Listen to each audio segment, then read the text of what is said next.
avistamientos, abducciones, el gran tema del que se habla siempre en este país, si es cierto, si no es cierto. Bueno, la pregunta es obvia, ¿no? ¿Qué hay de cierto en el tema? Pues hay de cierto que es un fenómeno real, que son naves, que no son humanas, que no pertenecen a la tecnología humana. Yo tengo en mis archivos aproximadamente 3.000 casos de encuentros con los humanoides, con los tripulantes en todo el mundo. Y no son terrícolas, no son humanos. Entonces son cientos de civilizaciones que vienen desde tiempo inmemorial, que tienen una tecnología mágica que no podríamos ni imaginar lo que es o lo que va a ser la civilización humana dentro de 1 millón de años. Bueno, pues con esto sucede lo mismo. Es decir, no podemos ni suponer unas civilizaciones que a lo mejor nos llevan, qué sé yo, 100 millones de años, ¿no?, de diferencia, ¿cómo son? Y eso es lo que está ocurriendo. Eso lo saben los militares perfectamente, lo saben los servicios de inteligencia, lo ocultan. ¿Por qué, Jojo? Pues yo creo que es un problema de mantener la hegemonía. Es decir, si los militares, que saben lo que es y lo que hay, y reconocen a la opinión pública que no son los número uno, que no tienen la capacidad defensiva contra esas civilizaciones que aparentemente son pacíficas, pero bueno, no lo sabemos, pues entonces quedarían en una situación ante el contribuyente, en una situación comprometida. Entonces no les interesa y lo niegan, lo ocultan. ¿Se comunican con nosotros?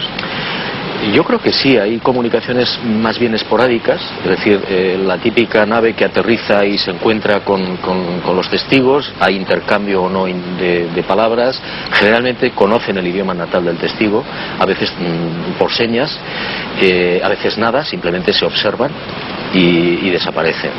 Y luego hay casos más complejos de secuestros, donde incluso familias enteras son introducidas, abducidas en las naves y se les somete a todo tipo de chequeos de tipo médico o aparentemente médico.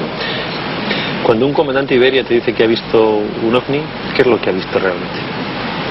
Hombre, también hay confusiones, ¿no? Pero generalmente los pilotos, que son gente muy preparada, muy acostumbrada cuando vuela a observar, es su trabajo además, pues es muy difícil que se equivoquen. Yo recuerdo ahora mismo un caso del año 85 sobre Teruel, de un Iberia que volaba a las 13 horas con un cielo azul como este precioso, y toda la tripulación vio un enorme objeto esférico. Pasaron por debajo de ese objeto que estaba quieto. ¿Y eso en el radar se veía también? Se veía, no, los radares no lo detectaban, porque el piloto, el comandante Rodrigo, lo denunció rápidamente a las torres de control correspondientes y a su vez a las instalaciones militares. Generalmente creo que lo hizo a Siesta, que es un radar que hay en Zaragoza, en Calatayud, y no lo detectaban. No lo detectaron. Sin embargo, estaba allí y lo vio toda la tripulación, porque el comandante mandó pasar a todas las azafatas, a toda la gente del avión, y lo vieron, pasaron por debajo. El comandante me decía que hubo un momento que tenían miedo, porque no sabían cómo podía afectar eso a los sistemas electrónicos del avión. Y luego el ejército, tanto norteamericano como español, ¿te consta que tienen pruebas fehacientes de que hay objetos no identificados que les siguen los cazas, que no les llegan a alcanzar y que desaparecen? Los militares son los que más saben de este tema, sobre todo los norteamericanos, sobre todo la OTAN. Cuanto más desarrollado es un país técnicamente, militarmente, más sabe de esto. Los americanos prácticamente empezaron a investigar después de la Segunda Guerra Mundial, pensando que eran, porque se habían visto durante la Segunda Guerra Mundial, pensando que eran armas del enemigo o del otro bando, hasta que se dieron cuenta de que no era así, es decir, que eran objetos que desarrollaban unas velocidades increíbles que no se pueden desarrollar ni siquiera en estos momentos, y empezaron a reunir información. Y a mí me consta que tienen películas, que tienen probablemente más de una nave estrellada y probablemente más de un cuerpo muerto de estos seres, de estos tripulantes. Y el ejército español, por no irnos muy lejos, tiene un aceptable archivo. Hay distintos tipos de naves, distintos tipos de tripulantes, se supone que vienen de distintos mundos, e incluso yo he llegado a leer que pueden estar entre nosotros, conviviendo perfectamente. ¿Cómo sí, sí, es una de las hipótesis de trabajo. En el fenómeno OVNI sabemos muy poco, a pesar de tantos años de investigación sabemos realmente poco, pero es posible que haya seres que tienen una capacidad técnica, no sé cómo llamarlo, que pueden adoptar la forma o la figura humana y mezclarse con los seres humanos, como si fuera uno más.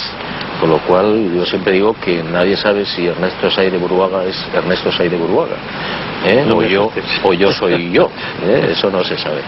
Y se mezclan con las redes sociales humanas.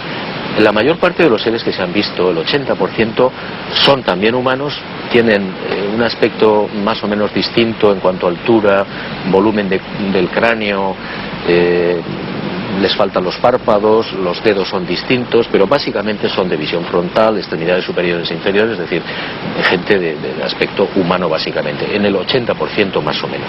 Y las naves son distintas. Lo que llama la atención mucho es que siempre desde la época más antigua los objetos son generalmente esféricos o discoidales. Quizás sea la forma más adecuada para moverse no sé dónde, en el espacio o en las atmósferas, pero podría ser. Yo me quedé muy impresionado cuando alguien del estamento militar me contó con pelos y señales por qué se había viajado a la Luna y qué es lo que habían encontrado allí. Cuéntanoslo. Bueno, pues lo digo más que nada para reafirmar la idea de que no tenemos ni idea de lo que están haciendo desde hace mucho tiempo los militares, ¿no?, en el mundo. Y yo pensé, como todo el mundo supongo, que el proyecto Apolo había sido un reto, un desafío científico, político también, a ver quién llegaba primero a la Luna, ¿no? Y probablemente algo de eso hubo, pero también hubo otras razones explicadas por este Garganta Profunda, que lo vivió en directo y me dijo: mira, el Apolo 11 bajó donde bajó porque estaba perfectamente organizado para filmar unas estructuras, unos edificios que había en ruinas. ¿En la Luna? En la Luna, y que evidentemente no eran humanas, no eran ruinas humanas.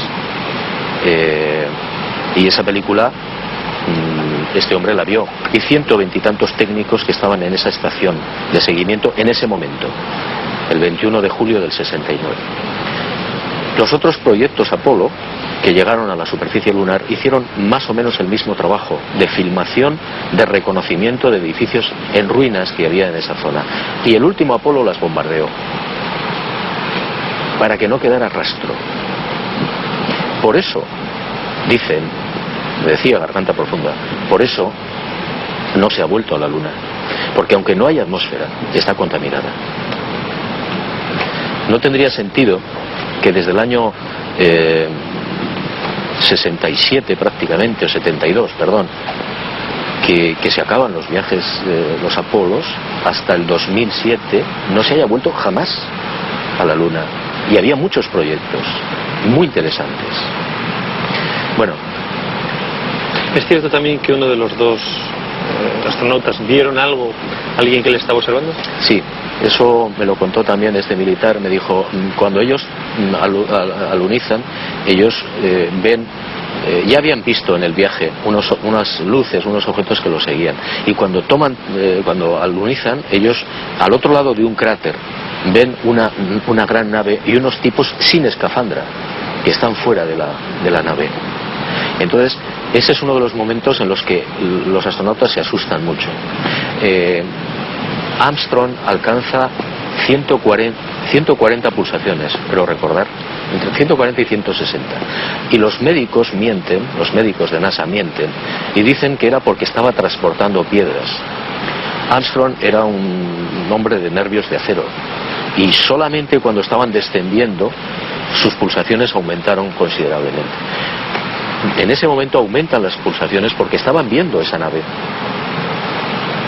No me extraña que le aumenten las pulsaciones, yo me hubiera desmayado directamente. Sí, en el proyecto Apolo pasaron cosas que no se han dicho, terribles. Y lo más terrible de todo es que destruyeron por lo visto las ruinas.